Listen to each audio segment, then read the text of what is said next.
Bien, bonjour à tous. Bienvenue à cette conférence sur conception d'escape game. Et donc on est normalement trois. On va commencer par se présenter. On va vous passer non pas des slides, mais on va essayer d'échanger un peu sur nos métiers. Et je pense qu'on va vous laisser nous poser des questions un petit peu à chaque fois aussi si vous le désirez. Donc je crois que le procédure, c'est que vous levez la main et vous enablez à nouveau, vous cliquez sur le petit micro à ce moment-là pour prendre la parole, poser votre question ou par Bonne le chat procédure, oui. public. Et après on vous répond tranquillement puisqu'on est finalement que deux. Donc voilà. Ok, allez, c'est parti mon kiki.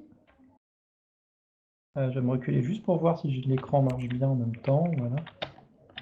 Oh là là, quelle maîtrise du moonwalk. J'aimerais tellement faire ça en vrai. Ok, c'est parti.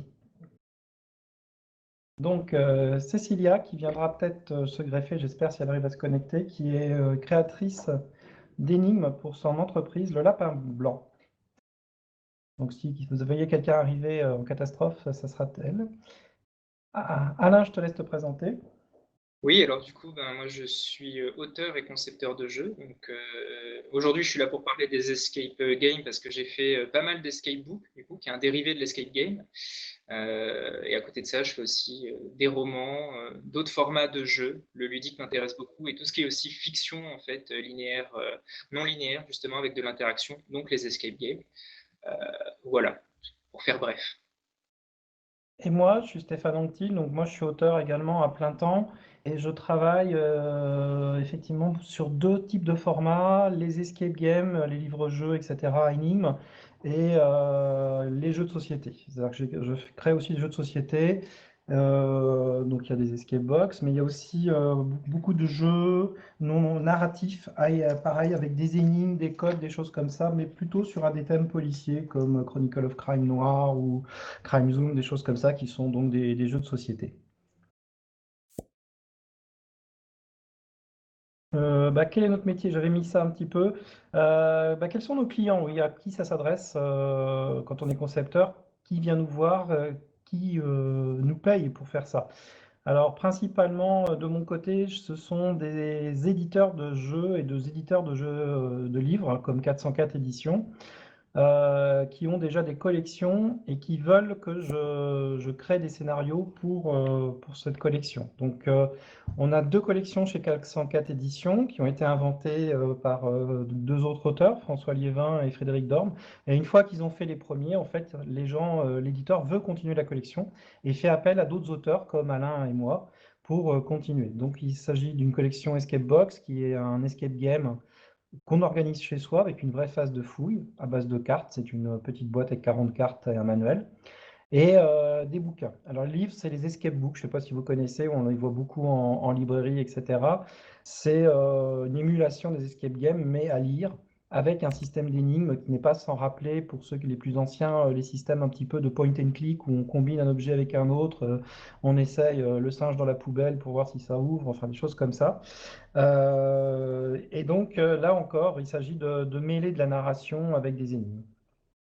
J'ai également travaillé pour HappyKit, qui est une société à Lyon qui fait également des escape games, mais ce coup-ci à imprimer soi-même et de l'événementiel sur mesure. Donc là, on est sur de la prestation de services aux entreprises.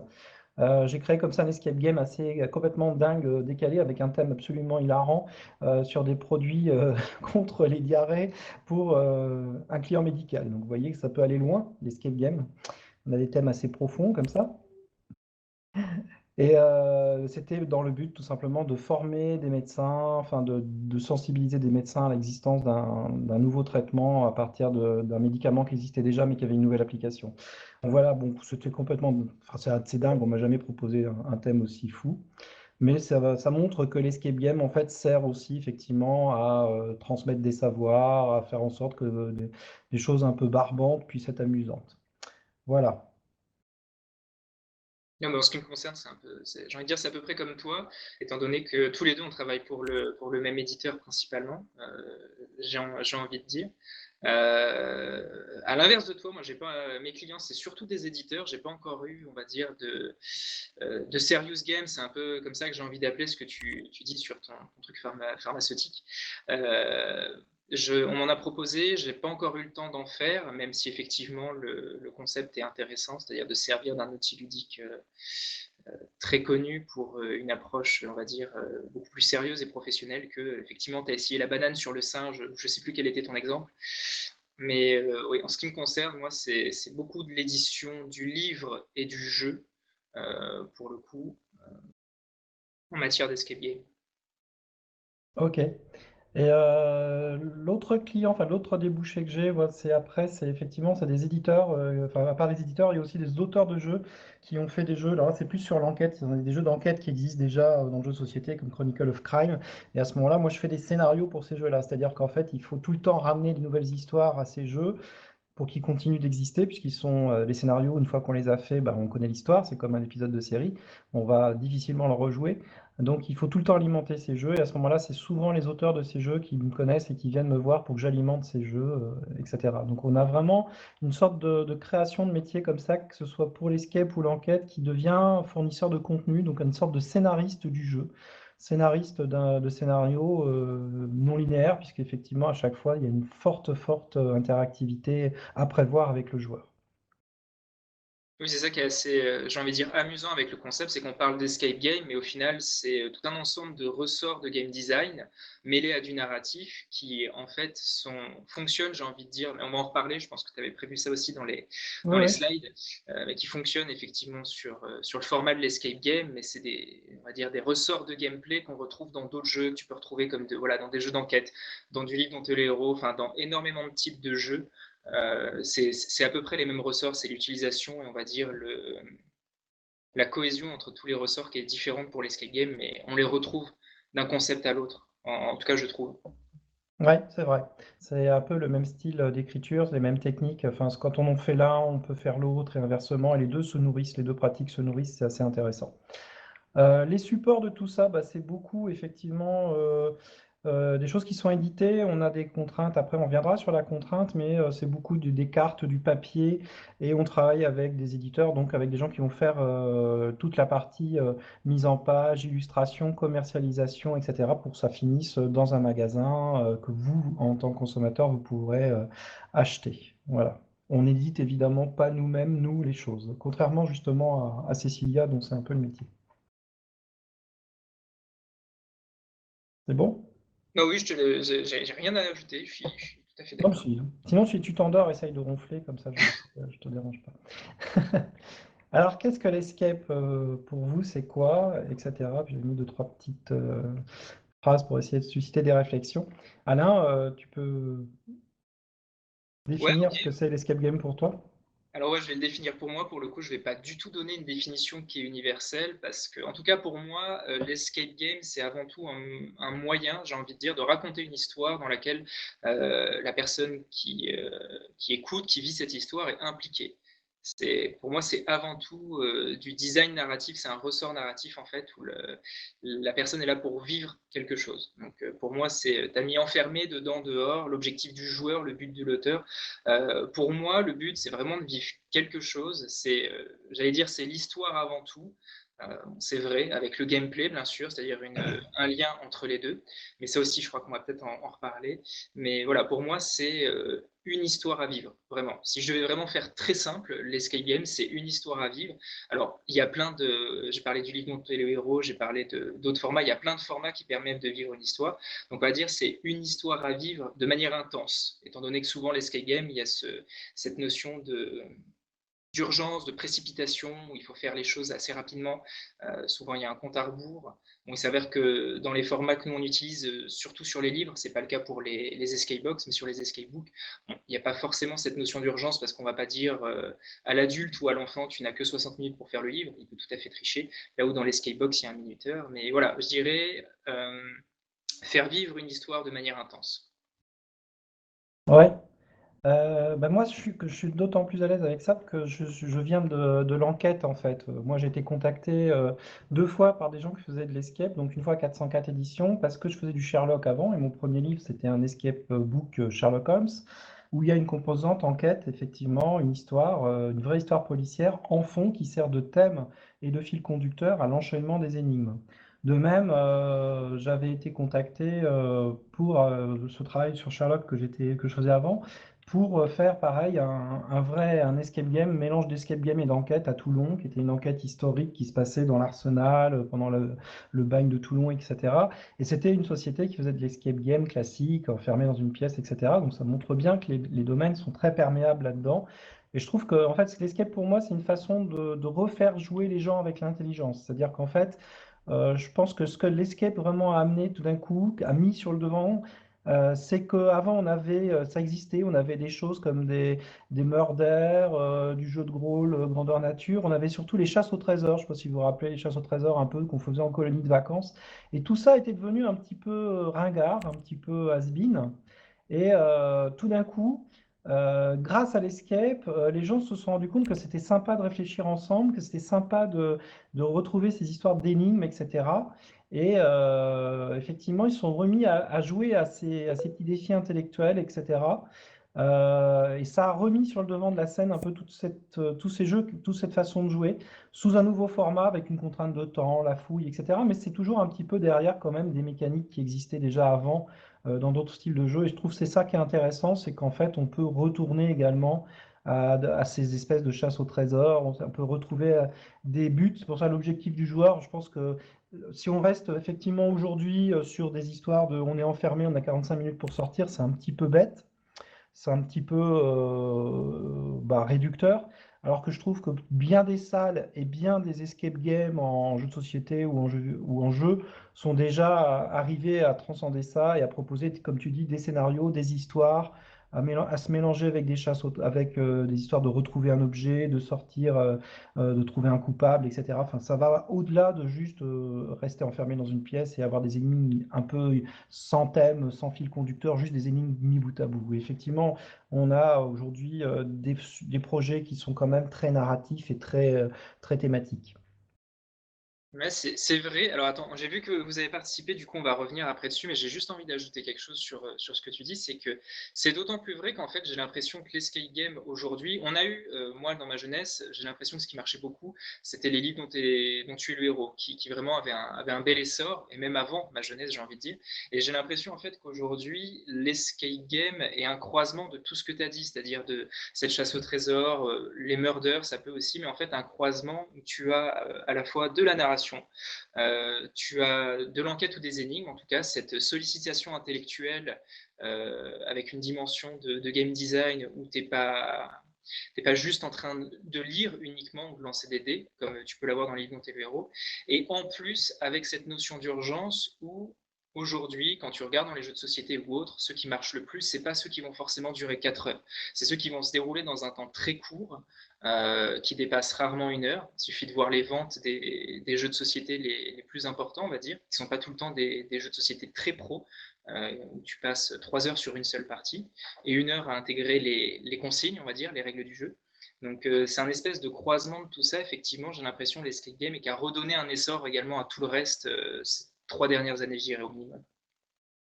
Ouais.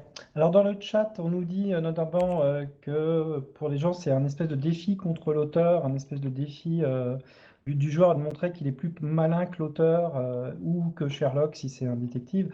Oui, je suis pas sûr que nous, de notre côté, on le perçoive comme ça, tout simplement parce que nous, en tant qu'auteur, le but du jeu, c'est que que le joueur passe un bon moment et qu'on n'est pas là pour gagner. Parce que moi, par exemple, si je voulais faire un escape dans lequel je suis sûr que le joueur gagne pas, on peut très bien concevoir, quoi. C'est jamais dur de faire compliqué, quoi. Ce qui est en fait l'intérêt du métier, c'est plutôt de faire des énigmes qui sont accessibles, qui sont compréhensibles et qui permettent aux joueurs de prendre du plaisir. Généralement, tu me rejoindras, j'imagine, Alain, là-dessus, c'est toujours facile de faire compliqué et de faire un truc incompréhensible. Ce qui est dur, c'est de faire compréhensible et que quand le joueur la résout, il se dise bon sang, mais c'était ça, évidemment. Et même si c'était dur, il se dit ah, mais putain, mais c'était ça depuis le début. Ouais, je suis assez d'accord avec toi. Puis en plus, c'est vrai que j'en parlais cette semaine avec une éditrice où en fait, je sais plus dans quel, je vais pas redire le contexte, mais c'est que en plus, une énigme en fait, de base, son fonctionnement peut fonctionner, j'ai envie de dire, pour un enfant de 10 ans comme pour un adulte de 50 ans. La mécanique à la base, elle va être de compréhension, de cheminement dans l'esprit, ça va être la même. Qu'est-ce qui va changer en fait? C'est tout ce qu'on va mettre autour, la complexité du cheminement, le nombre d'indices qu'on donne ou autre. Donc effectivement, moi je ne sais pas si j'ai envie de dire que je vais créer quelque chose pour justement avoir une espèce d'opposition entre l'auteur du jeu et celui qui va l'utiliser, celui qui va en profiter.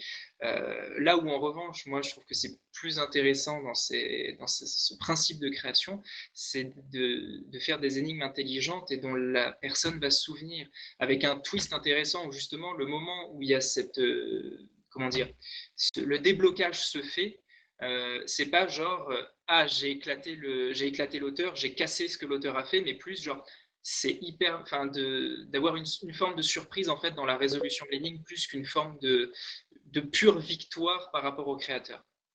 Hmm. Il y avait une question intéressante d'Anne-Laure Diette. Est-ce que vous pouvez la poser oralement, s'il vous plaît? Ça mettra un peu de rythme. Du coup, est-ce qu'on doit donner Oui, alors en fait, moi, ce que je me demandais, on voit de plus en plus d'escape fleurir, de licences d'escape fleurir, et j'ai l'impression que, au-delà de ça, c'est devenu une mode et que, en fait, on perd la qualité narrative de l'escape, que ça devient une succession d'énigmes qui finalement n'ont plus forcément de sens entre elles. Et à partir du moment où on a tout fait, on a gagné, mais au final, on perd l'histoire et on perd cette qualité-là, cette espèce de d'immersion finalement que nous proposent les auteurs dans l'escape, quoi. Alors, bah, je vais répondre. En fait, ça a toujours existé depuis les débuts, ça. C'est-à-dire qu'il y a toujours eu des systèmes d'escape qui étaient que des successions d'énigmes.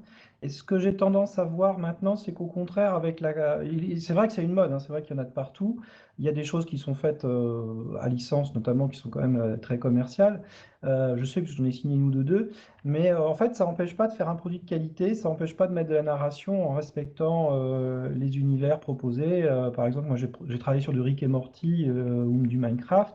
On peut proposer une histoire intéressante, on peut proposer une bonne qualité aussi d'énigmes quand même.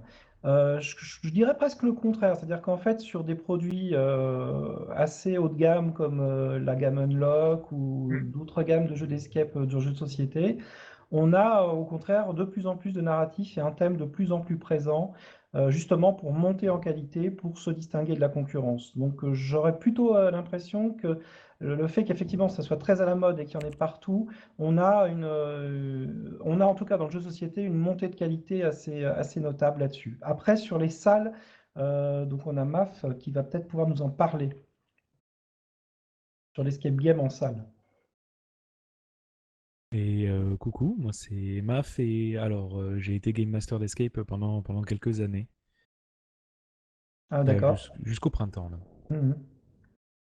Et donc c'est ce que je disais aussi. Donc moi je suis sur Toulouse et effectivement on a vu une très grosse mode arriver, mais maintenant on commence à avoir un ralentissement, on commence même à avoir des salles qui commencent à fermer, dans le sens où comme il y a une énorme guerre pour être la salle vers qui on va, soit les salles vont être capables d'investir de l'argent pour avoir de la qualité de locaux et de la qualité de marketing, soit les salles vont être capables d'investir de façon personnelle pour avoir, je ne sais pas, de l'imagination ou une expérience client qui est meilleure. Et c'est là-dedans, en fait, où on va vraiment avoir deux choses différentes. Des salles grand public, des Gaumont d'escape game, et des salles beaucoup plus familiales, mais qui sont allées chercher très très loin dans l'expérience. Ouais, ça me paraît un peu logique. C'est un peu la même sorte de remise en cause, ouais, effectivement, quand il y a beaucoup de concurrence, que tout le monde est obligé de monter ou alors que ça ferme, quoi. Voilà. Alain, tu aurais quelque chose à rajouter là-dessus ou pas du tout? Bah, pour revenir sur ce que disait Anne-Laure, du coup, c'est quelque chose que j'entends, en fait, surtout pour moi dont la volonté première, en fait, c'est d'avoir la narration et les énigmes qui sont vraiment liées. Parce que j'ai constaté, et tu as parlé d'Unlock, ça m'est arrivé dans Unlock, mais aussi dans beaucoup d'autres format dans des escape games en salle, dans un Exit un peu moins, Exit un format jeu que peut-être certains connaissent, ça m'arrive un peu moins, mais d'avoir cette sensation effectivement que les énigmes, la mécanique primait sur la narration et qu'au final, la narration était plus un prétexte qu'autre chose et que toutes les mécaniques auraient pu se fixer sur n'importe quel autre type de narration. Je vois marquer trop de cadenas. Oui, effectivement, les trop de cadenas ont disparu des salles de plus en plus, j'ai l'impression. C'était l'ancienne mode. Et donc, pour moi, la narration est hyper importante. Et dans ce que disait Anne-Laure, j'ai l'impression qu'il y a deux biais différents. C'est-à-dire que le premier biais, ça va être, j'ai entendu la question des licences, qui est valable pour les escape games, mais qui est aussi valable pour le jeu de société en général. Il y a beaucoup d'a priori, en général, dans le jeu de société, où les gens, parce que c'est une licence, vont se dire que ça a été calqué. La mécanique a été calquée sur la licence, donc c'est de moindre qualité. Ça, forcément, aussi dans l'escape game, dans les escape books et dans les escape box, c'est quelque chose qu'on subit, je pense aussi, de se dire « Ah, c'est une licence ». Certains vont être hyper intéressés. Il suffit de voir la récente annonce en fait d'Unlock qui sort une boîte, il me semble, au cours de l'été, spéciale Star Wars, une licence très forte, une licence aussi très commercial marketing, j'ai envie de dire, et où ça permet justement de voir ce clivage qu'il y a entre licence, produits de licence et produits sans licence, où le clivage dans les commentaires, dans les réactions était énorme entre les personnes très intéressées parce que fans de la licence et les personnes complètement opposées parce que licence en fait. Et c'est quelque chose qui est pas, j'ai envie de dire, qui est pas seulement dans l'escape game. Après, est-ce que la licence fait qu'il y a moins de narration? Je sais pas. Il suffit de voir, j'ai vu dans un commentaire, effectivement, je ne sais plus qui disait ça, que pour lui, l'escape game, c'était avant tout des énigmes. Ça va dépendre des sensibilités, en fait. Il y en a, ils vont vouloir une narration, il y en a, ils vont vouloir des énigmes, d'autres, un parfait mélange des deux. Et cette sensibilité-là, elle va être aussi dépendante des créateurs, à mon avis. Donc, c'est très difficile de trancher parce que ça dépend de tout un chacun, de sa sensibilité, de ce qu'il a envie, de ce qu'il attend. Mais je rejoins tout à fait ce que vous avez dit, comme quoi, aujourd'hui, pour pouvoir se démarquer, il ne faut plus, en fait, des escape games cadenas, j'ai envie de dire, où on fait une succession de cadenas avec des chiffres et où l'immersion doit être beaucoup plus importante. Et cette immersion, elle passe, et c'est mon avis, par une narration vraiment impliquante. Voilà. Ouais. Il y a aussi un glissement du terme. Là, il y a une question. Le terme escape est à la fois très large et très spécifique. Est-ce qu'on identifie des catégories d'escape? Bah oui, c'est-à-dire qu'en fait, là en ce moment, il y a eu même un glissement, c'est que l'escape est en train de prendre le terme même sur les jeux d'enquête, enfin, tous les jeux où il faut réfléchir. Parce que moi, j'ai sorti un jeu d'enquête il n'y a pas longtemps qui s'appelle Crime Zone, et dans des tests, il y a des gens qui commençaient à dire, ah, c'est pas comme un escape, il y a une enquête, mais ça n'a jamais été un escape, c'est un jeu d'enquête. Donc c'est amusant de voir le glissement du mot, du sens du mot, qui devient en fait un englobant pour tout ce qui est jeu de réflexion à scénario en général. Que ce soit une chasse au trésor, une enquête, etc. Et notamment dans la société dans laquelle j'avais travaillé, ils se plaçaient sur le terme escape, mais ils vendaient aussi des chasses au trésor pour enfants assez classiques. Enfin, et ça, c'est marrant, ça a un petit peu repackagé quelque chose qui était effectivement du domaine de tous ces trucs un peu ringards, voilà, des chasses au trésor, des choses comme ça, qui peuvent être très bien faites, hein, ça n'empêche pas, mais c'est marrant comment le terme devient une étiquette. Oui, complètement, comme pouvait être à l'époque, le livre dont tu es le héros pouvait être une étiquette, mais bon, si la marque était déposée, entre guillemets, le livre dont tu es le héros. Mais oui, j'ai envie de dire, c'est pour moi, l'escape game actuellement, c'est l'étiquette du jeu, on va dire, avec une histoire qui n'est pas linéaire, qui demande des interactions et qui embarque, on va dire, une dimension de gameplay réflexion. D'accord. Et ça couvre énormément. On va attaquer un petit peu le cœur. J'imagine des choses qui peuvent vous intéresser, c'est comment on invente en fait les énigmes. Donc on peut parler un petit peu des méthodes. Est-ce qu'on a des outils? On va peut-être faire chaque ligne une par une, ce sera plus simple. Tu veux que je commence ou je commence? Bah, si tu veux que tu me donnes que le choix de te laisser commencer, du coup, je te laisse commencer. Ah, c'est pas mal, hein. T'as vu un peu comment je suis machiavélique. Alors, la méthode. Alors, moi, je vais partir du thème, c'est-à-dire qu'en fait, je commence toujours, par exemple, sur une box. On va me dire, fais une box sur l'univers des pirates. Bah, je vais prendre un petit peu de temps pour regarder qu'est-ce que c'était les pirates, la navigation. Je vais un petit peu regarder des sites spécialisés, des choses comme ça, pour trouver en fait des choses qui sont pas évidentes. Donc, du coup, ça va donner des énigmes, par exemple, sur les parties d'un bateau ou sur, je sais pas, des termes un peu de pirates, des choses comme ça. Puis après, je vais aller chercher, ah bah tiens, quelles étaient la monnaie? Ah bah c'est beaucoup le doublon, et le doublon, il sert de pont entre des monnaies très différentes des pays européens. Puis du coup, ça fait une énigme sur les équivalences monnaie. Donc, c'est-à-dire que faire un peu de documentation comme ça va m'aider beaucoup à raconter une histoire et à trouver des idées d'énigmes originales, ou au moins que moi je crois originales, plutôt que de partir comme ça, juste bille en tête. Donc je vais partir vraiment du thème, ça va être ma méthode principale. Et puis après, j'utilise aussi, en termes d'outils, beaucoup de crayons papier. C'est-à-dire que j'essaye de m'éloigner de l'ordinateur et je fais des choses avec des bouts de papier, des cartons Bristol, des petits feutres que j'adore qui sont des Papermate. Et j'essaye beaucoup de dessiner avec ça et de m'éloigner de l'ordinateur parce que bah, déjà j'ai fait de l'infographie pendant 25 ans avant, donc j'en ai un peu marre. Et surtout, je pense que c'est bien de réfléchir avec des outils manuels, papier, crayon, pour retrouver de la spontanéité et ne pas raisonner comme une machine. Tu enchaînes là un petit peu? Ouais, j'enchaîne. Non, mais c'est intéressant. Je suis assez d'accord avec toi sur le côté où, au bout d'un moment, il faut s'éloigner de l'écran. Après, moi, ça m'arrive de partir bille en tête, mais c'est vrai que dans la méthode, moi, ce qui me parle, j'ai un esprit qui a besoin beaucoup. C'est pareil, je suis obligé de faire des mind maps avec des bulles et tout. Mais tu le fais aussi, ça, il me semble, et c'est très nécessaire quand Mm. tu fais des escape games. Mais moi, j'ai besoin de me représenter, en fait, ce dans quoi je vais écrire quelque chose. Donc, c'est vrai que je vais dire 90% du temps, quand il ne s'agit pas forcément d'une licence, j'ai fait par exemple 2 escape books koh. Bon, là, le cadre, il est donné. Il s'agit, en fait, vu que c'est la licence et que c'est très cadré, derrière d'y faire une histoire. Mais c'est vrai que moi, j'aime bien partir du lieu. Dans mes escape books, par exemple, là, le prochain qui sort, c'est cet été. J'en ai fait un dans un univers de fantasy qui s'appelle les Gardiens du Cristal d'Argent. Et en fait, moi, l'idée, elle, elle est arrivée en fait au début à partir du lieu. J'avais dit j'ai envie en fait qu'il se passe quelque chose dans une espèce de sorte de château tour très spécifique, très magique, avec des étages qui se succèdent mais par des portails. Et tout est parti du lieu en fait. Et l'histoire elle s'est construite petit à petit autour du lieu et toujours en cherchant à garder la cohérence entre l'histoire, on va dire, les énigmes. Mais c'est vrai que moi la méthode, j'ai envie de dire, elle commence par vraiment une représentation graphique voire visuelle dont découle et l'histoire et aussi souvent les énigmes. C'est-à-dire que je vais me retrouver à faire, par exemple, dans cet exemple-là, un étage de la tour qui est très végétal ou autre. Je sais que je suis dans un étage très végétal. Je vais me dire, OK, qu'est-ce qui va s'y passer et surtout comment qu'est-ce qui va s'y passer, ça va être la narration et comment ça va être le game design. Ça va être quelle partie va être bloquée ou autre. Bon, après, je mets tous les éléments de gameplay. C'est du game design classique, on va dire.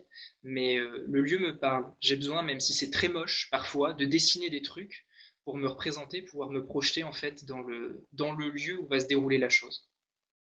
Ouais, c'est marrant, ça c'est quelque chose qui me le fait plus sur les jeux d'enquête où j'ai vraiment des fois une scène de crime qui me vient à l'esprit et un univers comme ça très fort, assez graphique effectivement, et je vais partir de là.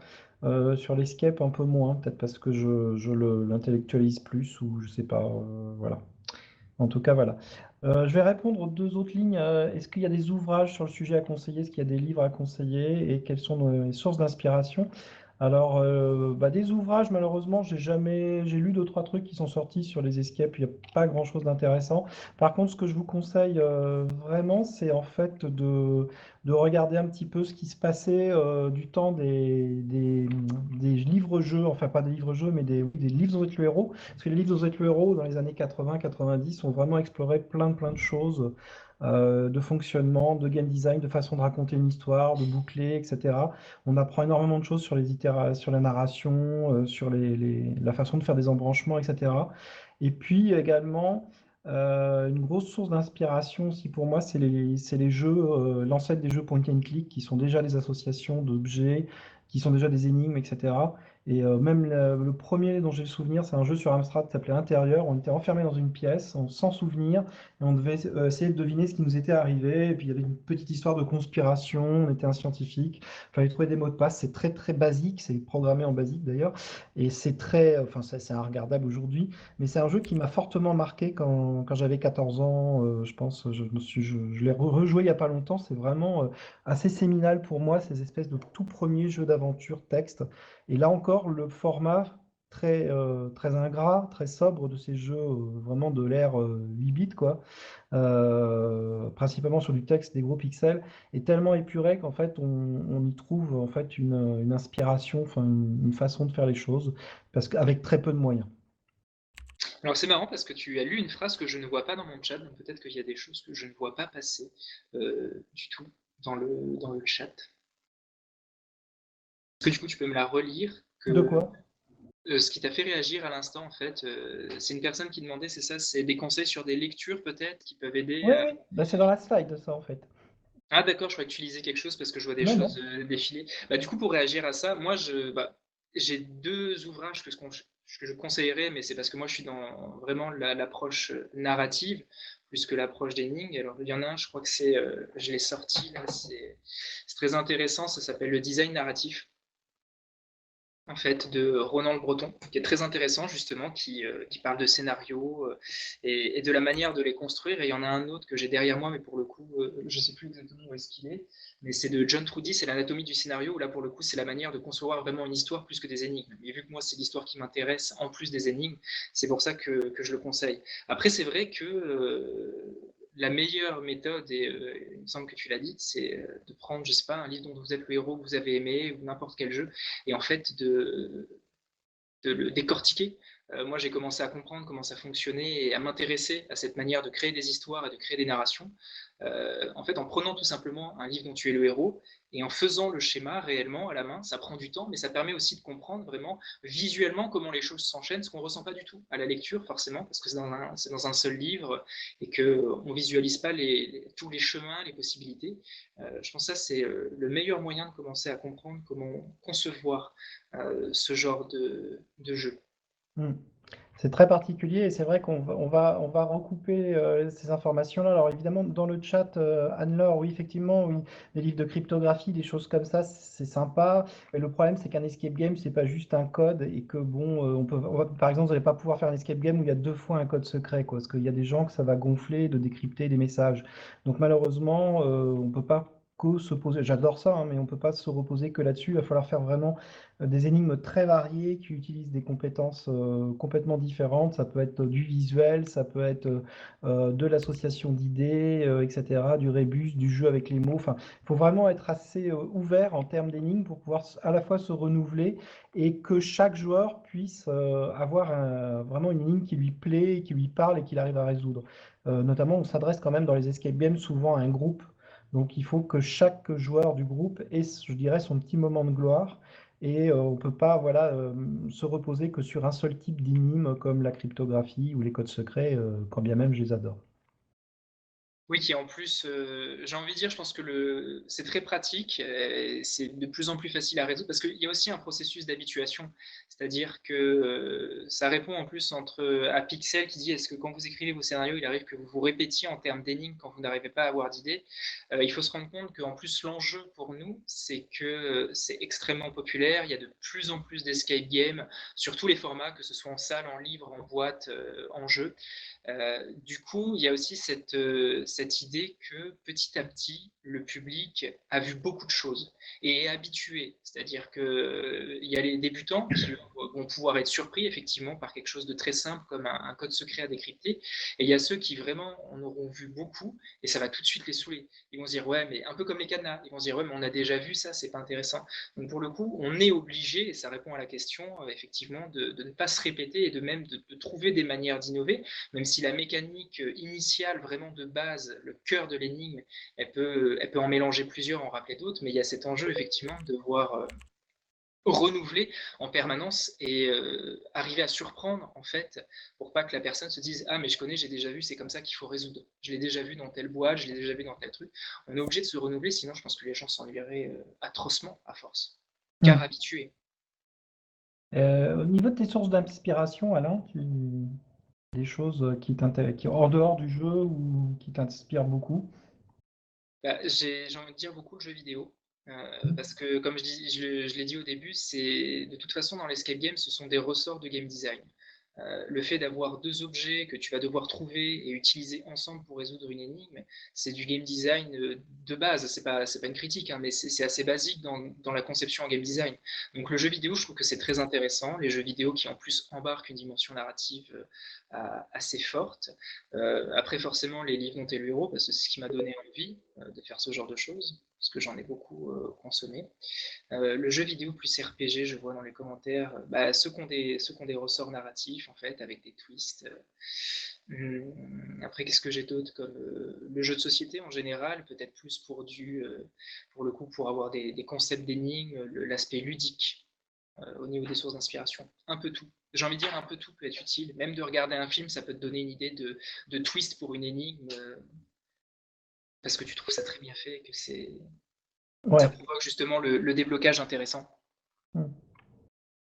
Et du coup, toi, Euh, quelles sont tes sources d'inspiration à toi? Tu as parlé de l'Amstrad, il me semble. Ouais, moi c'est plus, je plonge dans ma jeunesse un petit peu. Alors moi j'ai 48 ans, hein, donc les jeux vidéo, moi c'était un truc en noir et blanc avec des gros pixels.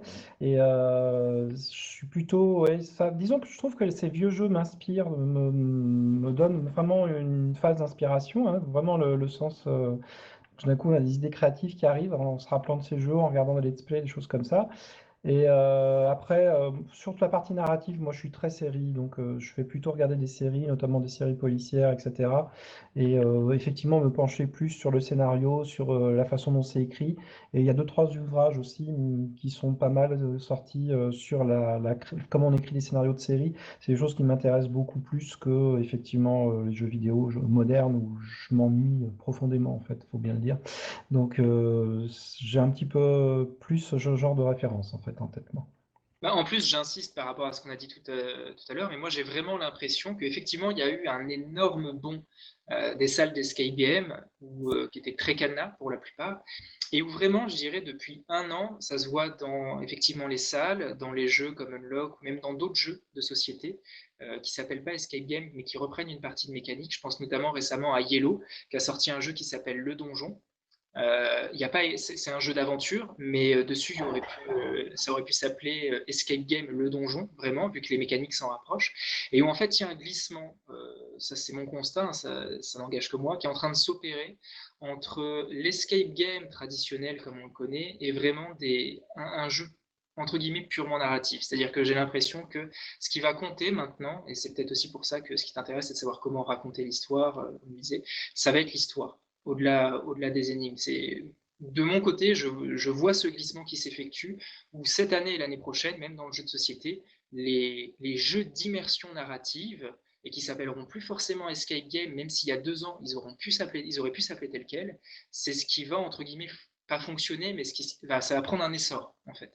Oui, oui, c'est très notable dans l'évolution des jeux en ce moment sur l'univers du jeu de société. Bah, je travaille aussi, oui, sur un jeu un peu qui reprend des mécanismes de point and click, qui est basé sur du pixel art avec des cartes. Et effectivement, c'est une grande source d'inspiration. Et comme tu dis, le truc chez Yellow, enfin, il y a pas mal de choses. Enfin, l'immersion et la qualité du scénario va prendre de plus en plus d'importance. Parce que tout simplement, effectivement, et pour rebondir sur ce qui a été dit, je crois que les énigmes, on va finir par avoir un peu tout essoré, effectivement, tous les codes, etc. Enfin, de ce côté-là, il n'y aura plus de renouvellement parce que quasiment tout aura déjà été inventé et ne pourra être qu'au mieux rethématisé, quoi. Alors, je suis en train de regarder quelqu'un qui dit que les codes secrets, maintenant, ça l'ennuie. Je le comprends, moi, personnellement, parce que ça fait partie des énigmes de base. Parfois, c'est nécessaire pour faire un calme, justement, entre deux énigmes complexes. Le RPG, c'est l'inverse de l'énigme, effectivement. Sur YouTube, on trouve des tutos comment gagner une escape game avec conseil numéro 1, apprenez les codes crypto communs. Alors ça, c'est assez intéressant parce que bon, on passe sur la méthode, les outils, ça en fait partie. Moi, il y a quelque chose que j'essaye de faire, et tu me diras si c'est ton cas, Stéphane. J'essaye de faire en sorte que dans la résolution d'une chose, bon, à part la lecture et on va dire des maths simples, une personne n'ait pas besoin d'avoir un énorme bagage. C'est-à-dire que si tu te retrouves dans un escape game et que tu dois connaître le morse, et que l'escape game lui-même ne te donne aucun moyen de comprendre le morse si tu ne l'as jamais appris à travers, je sais pas, un papier, un indice, je trouve que c'est extrêmement élitiste, ça écarte beaucoup de monde, et moi je préfère que l'escape game lui-même embarque tout ce qui est nécessaire à sa propre résolution, plutôt que Oui, de devoir... Ouais, vas-y, excuse-moi. ouais, c'est ce que j'utilisais déjà dans les enquêtes de Sherlock ou les choses comme ça. C'est-à-dire qu'en fait, on donne des indices ailleurs dans l'enquête pour décrypter le code, que ce soit le papier qui a permis d'encoder, par exemple, ou des choses comme ça. Il y a plein de façons de laisser des indices en plus à d'autres endroits qui permettent que quand on arrive au code, on n'est pas démuni et on n'a pas besoin effectivement de savoir tous les codes par cœur pour comprendre. Bon, disons que la personne qui connaît bien les codes sera peut-être un petit peu avantagée, mais autrement, oui, on donne des indices, on donne des décodages, on donne tout ça pour pas que les gens. Puis il faut pas oublier qu'il y a pas mal de gens qui aiment carrément pas les codes. Il y a des gens qui, vous leur montrez un code décrypté ou des trucs comme ça, ils démissionnent tout de suite. Ils leur disent, oh, c'est pas pour moi, j'y arrive jamais, et terminé. Donc, c'est un peu dangereux si on n'a pas d'autres façons de décoder. Ouais, complètement. Alors ensuite, on avait prévu de parler, est-ce qu'on invente tout seul ou à plusieurs? Ça, c'était intéressant. Euh, bah moi, j'invente un peu avec ma fille des fois, notamment quand je suis à court d'idées. On y reviendra. J'essaye effectivement d'inventer avec un autre auteur. J'ai quelqu'un aussi sur Toulon qui aime bien aussi inventer ce genre de choses et puis on en parle. C'est vrai qu'inventer à deux, je trouve que ça apporte un petit peu de rebond, de nouvelles idées, ça clarifie les choses, c'est pas mal. Et en tant qu'auteur, on a toujours un petit peu tendance à être tout seul, à faire des choses devant son écran, etc., avec la pression, des fois des délais, des choses comme ça, des contraintes. Et c'est vrai que je trouve que ça apporte vraiment une grosse bouffée d'air d'être à plusieurs, alors à deux, ça suffit, hein, et de confronter des idées, de rebondir sur les idées de l'autre, etc. Ouais, je te rejoins, je suis assez d'accord sur le côté tout seul. Après, moi j'ai l'habitude de travailler tout seul parce que je suis super chiant et je souhaite à personne de travailler avec moi.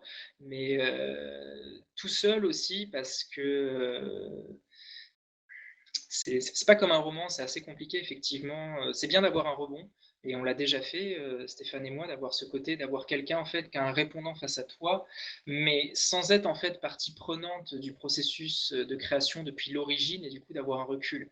Avoir deux personnes, je pense que c'est très bien hein, de créer à plusieurs, ça dépend aussi du support. Une salle d'escape game, je pense que c'est créé à plusieurs. Après, je reste persuadé il y a une personne qui va animer ça de son côté. Ce sera peut-être pas toujours la même dans l'équipe, mais que c'est bien qu'il y ait une personne qui anime en fait seule pour plusieurs. C'est-à-dire avoir un noyau dur et qui est entouré peut-être de personnes effectivement qui peuvent l'aider à concevoir, à avancer dans l'escape game, à lui dire cette énigme ça va pas, ça fonctionne pas. Mais ouais, moi c'est en ce qui me concerne pour le moment c'est tout seul. Ouais. Bah, faut dire aussi qu'on n'est pas vraiment tout seul, puisqu'on a des chefs de projet, on a des Oui, référents, on brief des illustrateurs, enfin, on travaille quand même pas tout seul, hein, non, on n'est pas tout seul. Moi, je pensais plus dans le processus de création vraiment à la base, avant même de voilà. donner les briefs aux illustrateurs, Ah oui, là, oui. aux graphistes ou autres. Mais c'est vrai, je parlais plus du processus Mm. comment dire, de création. Mais c'est vrai qu'après, si tu vas au-delà du processus de création, c'est carrément pas tout seul parce que tu as l'illustrateur, voit plusieurs illustrateurs, le graphiste, l'éditrice. Il y a beaucoup de choses, beaucoup de personnes. Le temps passe, on va passer tout de suite à Ouais. comment mêler narration et game design, qui est un thème qui, je sais, te plaît beaucoup, te concerne beaucoup. Bah oui, mais du coup, si on court après le temps, j'ai l'impression d'en avoir dit beaucoup et que Voilà. je vais me répéter. Ouais. J'ai grillé la slide bien avant, en fait. Ouais, je Donc, crois qu'on en a déjà pas mal parlé. On va peut-être regarder un petit peu les questions. oui, il y a pas mal de choses qui sont apparues. Euh, donc oui, l'immersion narrative, ça serait un bon nom pour ce qu'on appelle l'escape game, carrément. Ah oui, sur les blocages, bah, on va en parler justement. Je pense qu'on va pousser. Si c'est trop dur, oui, les difficultés, tout ce qui est. Et après, les blocages pour le créateur, ça, il y avait une question là-dessus. Alors, comment on dose les énigmes? La difficulté, c'est-à-dire que comment on peut essayer de savoir si ce qu'on invente n'est pas trop dur à résoudre, etc., et comment on corrige le tir. Alors, c'est des choses qui arrivent régulièrement, notamment sur les box enfants. Moi, j'avais vraiment des fois fait des énigmes qui me semblaient évidentes, que j'aurais adoré faire gamin et qui était complètement sorti de la compréhension de l'enfant, tout simplement sur des trucs assez basiques, comme par exemple des anagrammes. Les anagrammes, les enfants aujourd'hui, c'est pas du tout un truc qu'ils font. C'est pas dans les jeux, c'est pas dans les professeurs Layton, c'est pas dans les choses comme ça. c'est des compétences qu'ils ont un peu perdues. Donc on est obligé de la gicler, c'était beaucoup trop dur pour eux. J'ai remarqué aussi lors des tests qu'un truc qui nous paraît évident comme les rébus, ils n'ont pas du tout l'habitude. C'était sans doute un truc qui était très à la mode, et puis pareil, ne se retrouve pas dans les petits jeux, dans les manuels scolaires, etc. Et c'est des choses c'est assez amusant de voir qu'ils n'ont pas du tout les mêmes réflexes que nous. Par contre, à côté de ça, il y a effectivement toute une gamme d'énigmes où ils sont très à l'aise parce que ça a déjà été exploré par des jeux vidéo, par notamment toute la série sur DS, des choses comme ça, la professeur Layton, qui sont aussi des petites énigmes. Il y a des choses où ils sont beaucoup plus à l'aise et puis d'autres où ils sont beaucoup moins à l'aise. C'est d'autant plus vrai avec les enfants, c'est-à-dire que moi, je pars du principe que, tu vois, on te dit c'est un livre pour un enfant on va dire, de 8 à 10 ans. Et il faut se rendre compte, je pense, qu'il peut y avoir un gouffre énorme déjà entre un enfant qui vient d'avoir 8 ans et un enfant qui vient d'avoir 9 ans. Enfin, l'apprentissage n'est pas forcément le même. C'est aussi pour ça, je pense, qu'un escape game lui-même se fait difficilement tout seul, et que c'est en équipe. C'est parce que, en fonction des énigmes, en fonction de ce qui est attendu, c'est terrible à dire, mais on n'a pas des cerveaux qui fonctionnent tous de la même façon. Mon cerveau, il ne fonctionne pas de la même manière peut-être que celui de Stéphane. Il peut avoir un cerveau qui est beaucoup plus mathématique, j'ai envie de dire, et il va trouver la résolution d'une énigme beaucoup plus facilement que moi parce que c'est une sensibilité, parce que c'est assez difficile à expliquer. Et c'est vrai que doser la difficulté, et encore plus pour les enfants, moi j'ai surtout fait pour les enfants jusqu'ici, j'ai essayé de changer, mais beaucoup pour les enfants, c'est assez difficile parce que ouais, la notion d'apprentissage, au total, moi j'ai fait de 5 à 12 ans en termes de tranche d'âge. J'ai fait une version pour des 5 à 7 ans où c'est vraiment quelque chose, c'est un outil d'initiation vraiment à l'escape game, ça s'appelle mon premier escape game. Mais même là-dessus, le gouffre est énorme entre un enfant de 5 ans et un enfant qui a 7 ans. Du coup, doser la difficulté dans ces cas-là, c'est mon avis, repose énormément sur le maître du jeu. C'est-à-dire que nous, on va faire une énigme et ce sont les indices qui vont être donnés, l'accompagnement. Un enfant de 5 ans, par exemple, il va avoir besoin qu'on l'aide à lire, peut-être. Et peut-être pas, ça dépend de l'enfant. Il y en a qui vont être très à l'aise à la lecture et il y en a pas du tout. Il peut y avoir des très gros gouffres. Pour les enfants, le plus important, c'est l'histoire et ne surtout pas être en échec. Oui, effectivement, il y a aussi cette notion d'échec qu'il faut atténuer au maximum avec les enfants parce que ça, pour le coup, c'est bloquant, mais pour eux. Du coup, Ouais. oui, le dosage, c'est un enjeu assez compliqué. Ouais, faut être très modeste vis-à-vis de ça, parce qu'effectivement, sur tous les produits, moi, que j'ai fait la moitié de la collection enfant des Escape Box de 404, ça représente au moins 4 box différentes. Et à chaque fois, il y a toujours quelqu'un qui dit: Oh, c'était trop facile, mon gamin, il l'a fait en 30 minutes. Et puis d'autres qui disent: Ah ben non, c'est bien trop dur, voilà. Et alors que c'est la même box. Et donc, ça dépend tellement des enfants, ça dépend aussi tellement de l'accompagnant. Est-ce que c'est des parents joueurs, est-ce que c'est des parents qui accompagnent l'enfant, qui se mettent vraiment dans la peau du game master, du maître de jeu, de celui qui organise, etc. Ou est-ce qu'au contraire, c'est du produit de consommation, on laisse les enfants un petit peu se débrouiller? C'est extrêmement compliqué, enfin, il y a de tout, quoi. Et c'est vrai que c'est pareil aussi dans la population adulte, il y a des gens qui vont découvrir ce genre de jeu ou qui l'ont fait une fois, deux fois en entreprise et puis qui viennent. Et puis des gens qui sont des gamers, qui épuisent tous les jeux du type, toutes les salles de la région et qui, eux, vont avoir évidemment une expertise complètement différente, quoi. Alors, face à tout ça, effectivement, le mieux, c'est de faire des tests. Et bah, vous serez sans doute étonné, c'est que malheureusement, dans le monde de l'édition, on a très très peu de temps pour faire des vrais tests. Alors moi, ça m'arrive de tester une fois, deux fois les escapes que j'invente, mais après, on n'a pas le temps, il faut les rendre, il faut les mettre en page, il faut passer à l'illustration, etc. Et bah, chacun fait ce qu'il peut, mais on n'est pas, honnêtement, c'est très très peu testé, je trouve. Par rapport sans doute à des salles qui, elles, peuvent faire venir des gens, enfin, font venir tous leurs amis, etc. Moi, je trouve qu'on est un petit peu limite en termes de tests. Bah, effectivement, dans la chaîne de production, on va dire du test, même que tu peux avoir dans du jeu de société, où parfois ça teste beaucoup plus longtemps. À mon avis, Unlock, il teste énormément, mais ça prend beaucoup de temps parce il faut se dire aussi que le test le plus parfait, c'est une fois que tu as le livre fini en main. Dans les énigmes, dans ce genre de choses, l'illustration peut prendre une telle place qu'il faut tester avec l'illustration aussi. Et Mm. ça prend beaucoup de temps de faire ces illustrations par un illustrateur. Donc c'est vrai qu'on aimerait pouvoir tester beaucoup plus. Alors, il y a une question de Pixel69. Vous pouvez pas faire tester ça à des gens, mais en fait, bah si, on a toujours dans notre entourage des gens auxquels on peut faire tester. Alors, il y a deux problèmes sur ce genre de jeu d'escape et d'enquête, puisque je fais aussi de l'enquête, j'ai vraiment le même problème. C'est que le problème, c'est qu'à un moment donné, on doit tester, mais très vite. C'est-à-dire qu'on a un créneau de, je sais pas, une semaine et demie pour tester avant de rendre le produit ou de passer à l'illustration ou de passer à la production, d'envoyer à l'imprimeur, quoi, carrément. Et donc, du coup, en fait, tout d'un coup, il faut être disponible pendant cette semaine-là. Et les gens, bah, ils ont un métier à côté. Eux, ils sont pas auteurs à plein temps. Ils ont pas, voilà, ils ont leur week-end. Et bon, bah, pour peu qu'ils soient pas disponibles, bah, voilà, on n'a pas le temps de le tester. Enfin, ils ont pas le temps. Et puis en plus, il y a un deuxième phénomène, bah, c'est qu'une fois qu'un groupe a testé, bah, on peut pas rejouer puisqu'ils connaissent tout.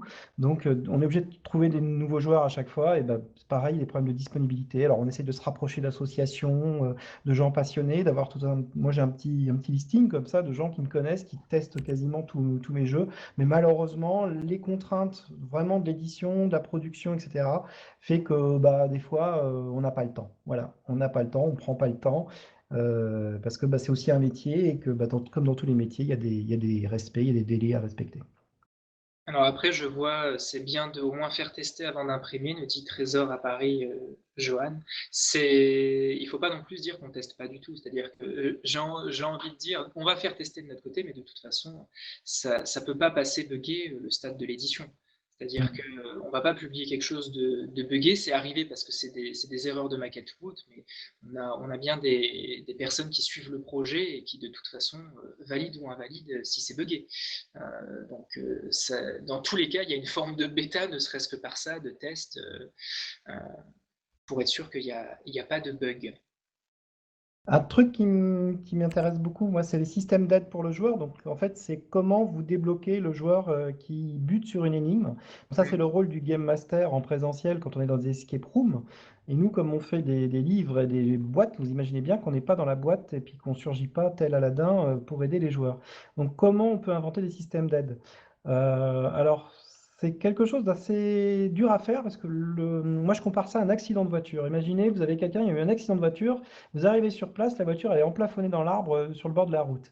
Et vous êtes censé aider le conducteur. Bah, en fait, c'est un petit peu tard. Vous arrivez, en fait, le conducteur, vous ne savez pas ce qui s'est passé. Est-ce qu'il a été distrait par son téléphone? Il a donné un moquet de coup de volant? Est-ce qu'il a eu peur d'un sanglier qui est passé? On arrive un petit peu comme un accident de la route qui s'est déjà passé, un peu tard pour aider les joueurs.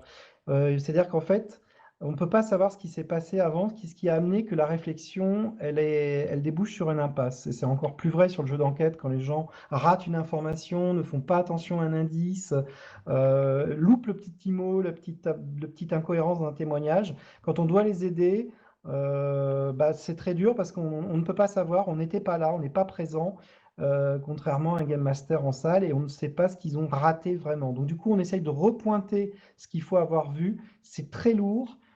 Ça donne vraiment l'impression de donner la solution des fois, de dire, ah, il faut faire attention à l'empreinte de pas et il faut faire attention à tel endroit. C'est vraiment un peu pénible à faire. Et malheureusement, j'espère qu'un jour on aura des petits systèmes d'intelligence artificielle ou de suivi de ce que fait le joueur pour savoir, pour créer des embranchements, pour savoir ce qu'il a fait, ce qu'il n'a pas fait. Mais j'avoue que, bon, après, on peut toujours faire des aides générales avec des petites mascottes qui vous parlent, des petites bulles, c'est ce qu'on fait dans les Escape Book Junior. Mais ça reste très imparfait, quoi. Quand il n'y a pas quelqu'un qui est là pour retracer ce qui se passe mal, j'avoue que les systèmes d'aide, ils tombent un peu à plat, très honnêtement. Ah oui, et ça, dans tous les formats, c'est pas du tout une critique. Moi, ça m'est arrivé dans Unlock, ça m'est arrivé dans les Exits, ça m'est arrivé dans tout ce genre de jeu. Beaucoup moins en salle, du coup, forcément, parce que la personne est là, elle voit où est-ce que tu bloques, elle voit pourquoi tu bloques et le cheminement que tu as fait qui peut expliquer pourquoi tu bloques. Mais c'est vrai que même des fois, dans un Exit à Unlock, même avec la solution, j'étais là, mais comment on en arrive là, en fait? Parce que pour mon cerveau, je reviens sur cette histoire qu'on a des cerveaux différents, ça fonctionnait pas et j'aurais peut-être eu besoin d'une explication différente. Donc ouais, c'est vrai que ça, c'est pas évident. Les indices, on va dire, quand une personne bloque, de les apporter, parce que ça demande une anticipation de pourquoi ils peuvent bloquer assez générique, ce qui est très compliqué. Il y en a qui arrivent à le faire, Unlock, ils arrivent à le faire avec des cartes d'erreur où ils te disent bah non, là tu t'es trompé en fait, parce que c'est des erreurs prévisibles et parce qu'ils ont fait des tests et qu'ils ont vu qu'à mon avis, tant de pourcentage des personnes bloquées à cet endroit et ça leur a permis de générer une carte d'erreur à cet endroit avec ce type de réponse. Mais au-delà de ça, c'est vrai que c'est assez compliqué. Ok. On va enchaîner. Ouais, surtout qu'en fait, c'était jusqu'à 45, c'est ça? Oui, bon, enfin, j'attends les leaders, ils sont pas là, donc ça va. On a un peu débordé. Alors, quand le créateur est en panne, oui, alors tout ce qui est blocage, manque d'idées, et ça rejoint une question dans le chat qui a été posée il y a assez longtemps par, je sais plus qui, je suis désolé. Bon, ça, la question a été posée, comment on fait quand on a plus d'idées, ou est-ce qu'on finit par ressasser les mêmes idées, recycler les mêmes énigmes? Généralement, les blocages, je dirais, moi, de mon côté, j'essaie de les dépasser, oui, en parlant avec quelqu'un d'autre, pas forcément en recyclant quelque chose. Alors, par contre, ce que je fais, c'est quand je fais un escape, c'est les énigmes qui sont pas passées, qui n'ont pas été retenues parce que, pour des raisons de place, de contraintes, etc., ou que ça ne marchait pas trop bien, je garde absolument trace de tout dans des carnets, je garde mes fichiers qui ont servi à rien dans un dossier, etc. Et de temps en temps, je reconsulte tout ça pour voir si j'avais pas une énigme qui finalement, en la retravaillant, pourrait fonctionner dans ce nouveau projet.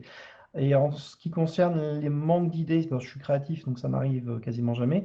Par contre, si jamais je bute sur un truc, je me ressource une fois de plus en pensant à ma jeunesse, à ce que j'aimais jouer quand j'étais plus jeune, parce que je pense que c'est vraiment une façon pour moi de me connecter à ma créativité intime, c'est-à-dire de repenser à ces premiers jeux, à ces premières émotions, etc., que j'ai eues devant mon Amstrad, devant mes premiers jeux de société, devant des trucs. Et c'est vrai que ça, d'un coup, ça a retrouvé peut-être son âme d'enfant, je sais pas, mais il y a quelque chose qui se passe que j'y trouve qui marche bien, pour moi en tout cas.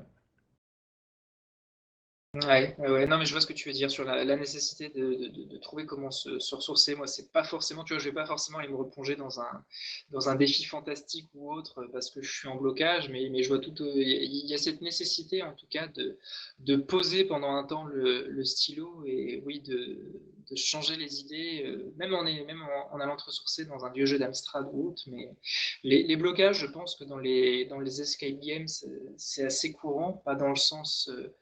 Page blanche, selon moi, parce que comme tu dis, on est créatif, on a plein d'idées, mais plus effectivement dans l'agencement de ces idées et dans la manière dont elles vont être portées à la connaissance pas de l'utilisateur, mais du joueur. C'est-à-dire que tu vas avoir une idée d'énigme, très bien, tu vas dire, ah, le principe, je veux que ce soit des cartes comme ça, il faut que tu superposes, que machin, truc. Ça, c'est une première étape, mais après, le blocage, pour moi, il commence à partir de ce moment, ok, comment tu vas mettre ça en place pour qu'il y ait le cheminement, la compréhension de l'énigme, qu'ensuite il y ait les manipulations ou autres. Le blocage, il se fait plus à partir de ce moment-là pour moi que plus trouver l'idée de l'énigme en fait. C'est ce que je disais, ça serait un travail très intéressant à faire et ça fera un super bouquin en fait de faire le guide pratique des énigmes presque. C'est-à-dire de se rendre compte que à travers tous les escape games, tu as X pratiques, enfin je sais pas, 10 grandes pratiques d'énigmes qui en fait sont juste habillés différemment, ont le même principe, mais sont habillés différemment, sont amenés différemment à la compréhension du lecteur, n'ont pas les mêmes indices. Et au final, je pense que tu te rends compte que c'est une base commune pour beaucoup d'énigmes. C'est juste qu'elles ne sont pas habillées de la même façon. Oui, il y a quelque chose que les gens abordent peu, notamment les auteurs, etc. Il y a quelque chose de très important, c'est que quand vous avez trouvé votre routine créative comme ça marche pour vous, ça marche pas forcément pour les autres. Donc n'essayez pas d'imposer quand vous travaillez à plusieurs. Moi, je sais qu'en société, on m'a imposé une routine créative qui n'était pas la mienne. J'ai été très malheureux et ça a donné des résultats épouvantables. Je me suis retrouvé complètement bloqué créativement comme un lapin sur la route avec les phares des voitures dans les yeux. Et donc, c'est pas bon.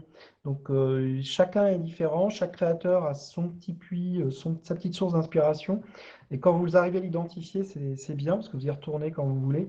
Mais ce n'est pas parce que ça fonctionne pour vous que ça fonctionnera pour les autres. Et ça, c'est pareil dans l'écriture, c'est pareil dans toutes les activités créatives. Je crois qu'il faut le reconnaître. Il n'y a pas de méthode universelle. Ouais, complètement. Mais je crois qu'en plus, on en a déjà parlé, toi et moi, où moi je disais, oui, tu peux faire un guide de création d'escape game ou autre, et peut-être que ça marchera pour une personne, mais au bout d'un moment, de toute façon, avec des guides, tu te retrouves facilement limité. Et tu as une nécessaire appropriation, en fait, du processus de création. Moi, je peux vous expliquer comment je crée un escape game, du début à la fin, je pourrais me filmer chaque étape, chaque moment, chaque doute, chaque réflexion. Et en fait, peut-être ça vous servira à rien parce que vous ne pourriez pas concevoir de cette façon, votre cerveau ne fonctionnerait pas de cette manière dans le processus de recherche créative. Et ouais, je pense qu'il n'y a pas un guide universel. Pour moi, on en revient tu trouves un jeu qui te plaît, tu le décortiques, et c'est comme ça que ça commence en fait. J'avais une question, est-ce qu'on peut faire des indices avec des jeux de mots? C'est rigolo. Alors oui, c'est très années 80, ça, moi j'aime bien aussi. Ça passe pas du tout avec les enfants.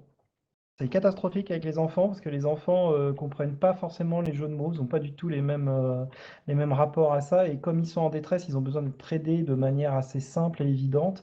Les jeux de mots, ça marche avec les adultes et encore, ça peut être assez vexant en fait de se moquer du joueur ou d'avoir de l'humour à ce moment-là. C'est pas du tout évident. Mais moi j'aime bien, mais j'avoue que c'est peut-être pas la meilleure méthode.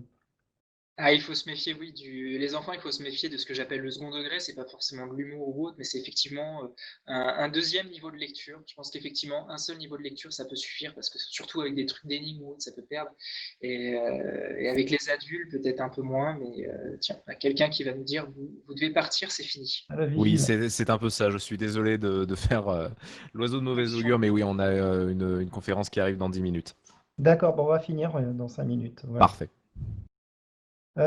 Petite question aussi, est-ce qu'il y a une réflexion sur l'accessibilité des énigmes? Une question de maths sur par exemple, la manipulation, le problème du daltonisme, etc. Alors, on essaye de faire gaffe à certains aspects. Moi, le daltonisme, je pense que l'éditeur y fait attention.